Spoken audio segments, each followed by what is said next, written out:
جو ہے کہتے ہیں جہاں گوشت کے ٹکڑے کیے جائیں، لحم گوشت کو کہتے ہیں، گوشت کے ٹکڑے جہاں کیے جائیں گے وہ مرحبا ہے، تو اس لیے جنگ کو کہتے ہیں مرحبا۔ بہرحال یہ جو ملاحم کا دور ہے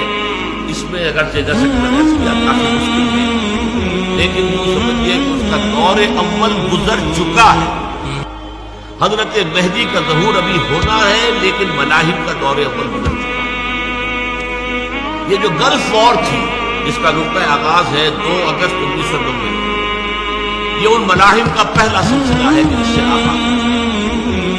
چنانچہ آپ کو شاید یاد ہو کہ اس وقت صدام حسین نے کہا تھا، یہ جو بدنام زمانہ صدام حسین ہے، کہ یہ جو جنگ ہے یہ ام المحارم ہے، جنگوں کی ماں ہے، اس کے بدن سے اب جنگوں کا ایک سلسلہ جو ہے برآمد ہوگا۔ ظاہر بات ہے وہ کتنا ہی برا انسان ہے جو بھی ہے، عرب تو ہے نا، لہٰذا ان چیزوں پر اس کی نگاہ ہے۔ بلکہ میں نے اس زمانے میں بتایا بھی تھا، میں امریکہ میں تھا ان دنوں جب کہ غالباً جان رادر جو ہے ایک بہت بڑا جو انٹرویو لینے والا ہے امریکن ٹیلی ویژن کا، وہ وہاں گیا ہوا تھا اور اس نے جو انٹرویو لیا ہے عجیب نقشہ میں نے دیکھا تھا کہ صدام حسین کے پیچھے جہاں وہ بیٹھا تھا جو کتبہ لگا ہوا تھا دیوار پر وہ قرآن مجید کی آیت تھی، بل نقذف بالحق علی الباطل فیدمغه، ہم حق کا کوڑا دے کر مارتے ہیں باطل کے سر پر جو اس کا بھیجا نکالتے ہیں۔ یہ آیت قرآن، یہ ہمارے پاس عرب لوگ ہیں قرآن سے واقف ہیں، وہ خود جاہل ہو تو بھی کم سے کم اس کے ہاں لوگ ایسے ہوں گے کہ جو عالم ہیں قرآن کے، انہوں نے وہ آیت لگائی، بل نقذف بالحق علی الباطل فیدمغه، ہم حق کا کوڑا باطل کے سر پر ماریں گے تو وہ اس کا دماغ نکال کر بھیجا نکال کر مار دیں گے۔ بہرحال اس نے کہا تھا یہ عمر بخاری، نوٹ کیجیے اس جنگ کا ذکر جو ہے احادیث میں کس طرح کی شکل میں آیا ہے۔ ان ابی کعب رضی اللہ تعالی عنہ قال انی سمعت رسول اللہ صلی اللہ علیہ وسلم یقول یوشک الفرات ان یحسر عن جبل من ذهب فاذا سمع به الناس ساروا الیہ ویقول من عنده لو ترکنا الناس یاخذون منه لیذهبن به كله فیقتتلون علیہ فیقتل من کل 199۔ یہ صحیح مسلم کی روایت ہے کتاب الفطر سے کہ فرات سے مراد یہاں پر ہے ملک عراق، عراق میں سونے کا ایک پہاڑ ظاہر ہو جائے گا، یہ سونا سیال سونا، یہ پیٹرول، اور عراق میں بہت بڑے بڑے ذخیرے اس کے موجود، اس پر ساری جنگ ہوئی ہے۔ آپ کو معلوم ہوگا، یاد ہوگا کہ کویت نے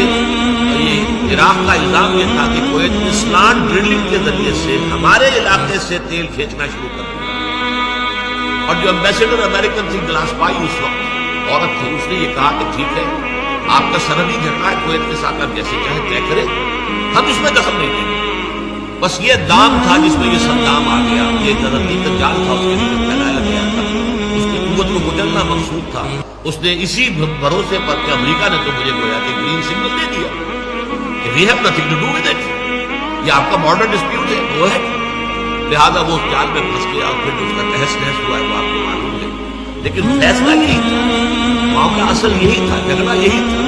تیل کے اوپر جنگ ہوئی، اور یہاں بھی یہ فرمایا گیا ہے کہ ہر 100 میں سے 99 مارے گئے۔ تو واقعہ یہ ہے کہ جب ان فوجوں کی واپسی ہو رہی تھی کویت سے، تو آپ نے اخبار دیکھا ہوگا ٹیلی ویژن میں بھی سی کہ پوری سڑک جو ہے کویت سے لے کر آگے بغداد تک اسے قبرستان بنا،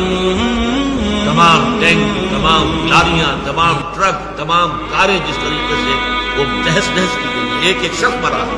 ان میں سے میں سمجھتا ہوں کہ حدیث کے یہ الفاظ بالکل درست ہے کہ 99% لوگ مارے۔ اصل بھرکس جو نکلا ہے در حقیقت، کیونکہ جب وہ اپنی فوجوں کو واپس لے کر چلا ہے کویت سے، اب یہ اگر واپس لے کے چلے جاتے ہیں تو ظاہر بات ہے کہ اس کی قوت کو انٹیکٹ رہ جاتی ہے۔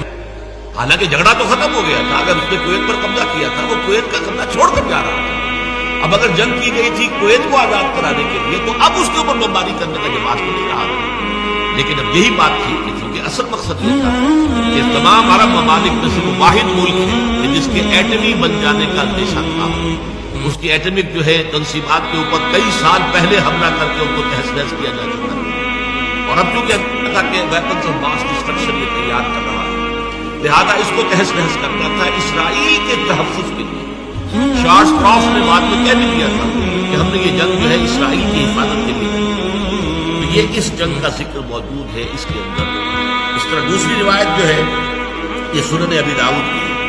عن ذی مخبر رضی اللہ تعالی عنہ قال سمعت رسول اللہ صلی اللہ علیہ وسلم ستصالحون الروم صلحا آمنا فتغزون انتم وهم عدو من ورائكم فتنصرون وتغنمون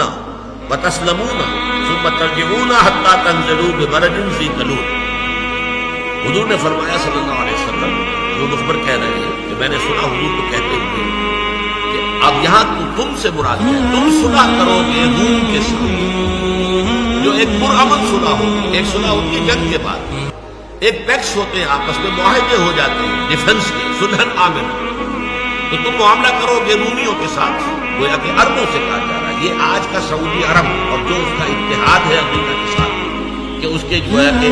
دھوری میں بیٹھا ہوا ہے، اس کی جیب کے اندر رکھا ہوا ہے، اس کے طرف اشارہ ہے۔ اور تم مل کر دشمن کے ساتھ، تم بھی اور روم بھی، تم مل کر اپنے پیچھے کے ایک دشمن کے ساتھ مقابلہ کرو۔ اب آپ نوٹ کیجیے، مسجد نبوی میں حضور جب خطبہ دیتے تھے تو صحابہ سامنے بیٹھے ہوتے تھے، ان کا رخ جنوب کی طرف ہوتا تھا، ان کے پیچھے شمال ہے اور عرب کے شمال میں گھرا، ایک دشمن کا تم جو ہے تمہارے ساتھ جنگ ہوگی۔ آپ کو معلوم ہے تقریباً تمام عرب ممالک بھی شامل ہیں، 30 ملکوں کی فوج جو ہے وہ اس جنگ خلیج کے اندر گئی، تقریباً 3 لاکھ افراد، وہ ہوائی جہاز اور میزائل اور یہ وہ کس طرح کے بمبرز آئے ہیں، وہ اس کا جو جن کی شکلیں پہلی مرتبہ لوگوں نے دیکھی تھی ٹیلی ویژن کو، اور جن کا ابھی کسی کو پتہ ہی نہیں تھا۔ پیٹریوٹ میزائل جو دے دیے گئے تھے اسرائیل کو، اس کا پہلے اس سے ذکر ہی کسی کو معلوم نہیں تھا کہ پیٹریوٹ نام کا کوئی میزائل بھی موجود ہے جو کسی آنے والے میزائل کو خلا کے اندر ہی ختم کر دیتا ہے، فضا کے۔ اب تو خیر خلا کی بات ہو رہی ہے کہ انٹر بیلسٹک میزائل جو ہے انٹرکانٹیننٹل جو ہوں گے ان کو بھی ختم کرنے کے لیے جو ہے ڈیفنس مشین بنایا جا رہا ہے، لیکن اس وقت یہ تھا کہ کم سے کم فضا کے اندر جو بھی آ رہے ہیں ان کو ختم کیا جائے۔ یہ سارے معاملات تو فرمایا کہ اس کے بعد تم دونوں مل کر جنگ کرو گے، پھر تمہاری مدد کی جائے گی اور تمہیں فتح حاصل ہوگی اور تمہیں غنیمت بھی ملے گی اور تمہیں کوئی نقصان نہیں پہنچے گا، یہاں تک کہ تم واپس لوٹو گے اور پھر تمہارا پڑاؤ ہوگا ایک ایسے ٹینوں والے ریگستان میں جس میں کہ نخلستان وجود میں آ چکا ہو۔ یہ ہے وہ معاملہ کہ آج امریکن بیسز نجد کے اندر اب امریکہ پنجے گاڑ کر وہاں بیٹھا۔ اس کے لیے حدیث کے اندر جو 2 الفاظ آئے وہ ابھی میں آپ کو دوسری حدیث آپ کو سنا دیتا ہوں۔ نجد میں جو شیطان کا سینگ حضور نے فرمایا، نجد کی طرف سے شیطان کا سینگ برابر۔ عن ابن عمر رضی اللہ تعالی عنہ قال ذکر النبی صلی اللہ علیہ وسلم قال اللهم بارک لنا فی شامنا اللهم بارک لنا فی یمننا قالوا وفی نجدنا۔ حضور نے ایک مرتبہ کہا اللہ برکت ڈال دے ہمارے ملک شام میں، اے اللہ برکت ڈال دے ہمارے ملک یمن میں۔ لوگوں نے کہا حضور نجد کی بات بھی کیجیے اور ہمارے نجد میں۔ آپ خاموش رہے، آپ نے دوبارہ انہیں 2 کا ذکر کیا، پھر کہا گیا حضور نجد میں، پھر آپ خاموش رہے، تیسری مرتبہ کہا گیا تو حضور نے تیسری مرتبہ کے بعد فرمایا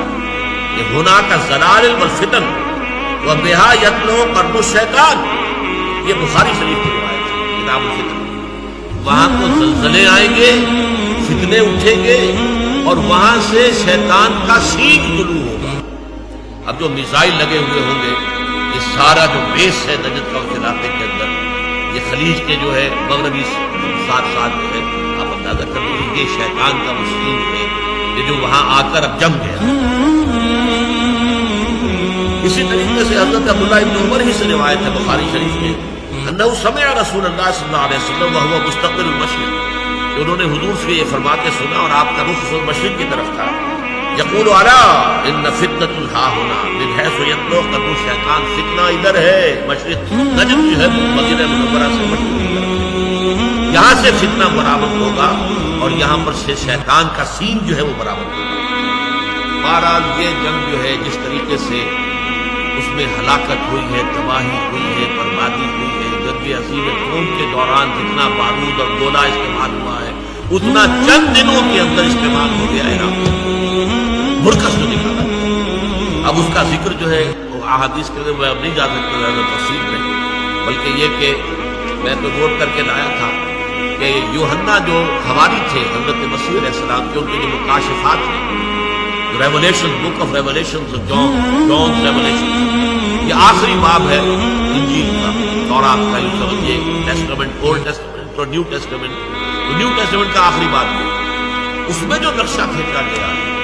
تو واقعہ یہ ہے کہ میں اچھا ہے آپ کی دلچسپی کے لیے پڑھ کے سنا دوں کہ وہاں جو ان کے مکاشفے کے اندر آیا کہ جو تباہی ہونے والی ہے، اور مجھے اس رویا میں گھوڑے اور ان کے ایسے سوار نظر آئے جن کے بختر آگ اور سنبل اور گندھک کے سے تھے، اور ان گھوڑوں کے سر ببر کے شیر ببر کی طرح تھے، اور ان کے منہ سے آگ اور دھواں اور گندھک نکلتی تھی۔ اب ظاہر بات ہے کہ اس زمانے میں یہ ٹینک کا تو کوئی تصور نہیں ہو سکتا، یہ گھوڑے ہیں، گھوڑوں کے اوپر جا رہے ہیں، بختر بند گاڑیاں ہیں، گھوڑے ہیں، اور ان کے منہ سے گندھک اور آگ نکل رہی ہے، جو بھی گولا باری نکل رہی ہے اس سے، اور گندھک سے جو ان کے منہ سے نکلتی ہے، تہائی آدمی مارے گئے۔ ایک اور ہے کہ پھر بجلیاں اور آوازیں اور گرجیں پیدا ہوئی اور ایک ایسا بھونچال آیا کہ جب سے انسان پیدا ہوا ہے ایسا بھونچال کبھی نہیں آیا، اور اس بڑے شہر کے 3 ٹکڑے ہو گئے اور قوموں کے شہر گر گئے، اور بڑے شہر بابل کی خدا کے ہاں یاد ہوئی تاکہ اسے اپنے سخت غضب کی میں سے انتقام پلائے۔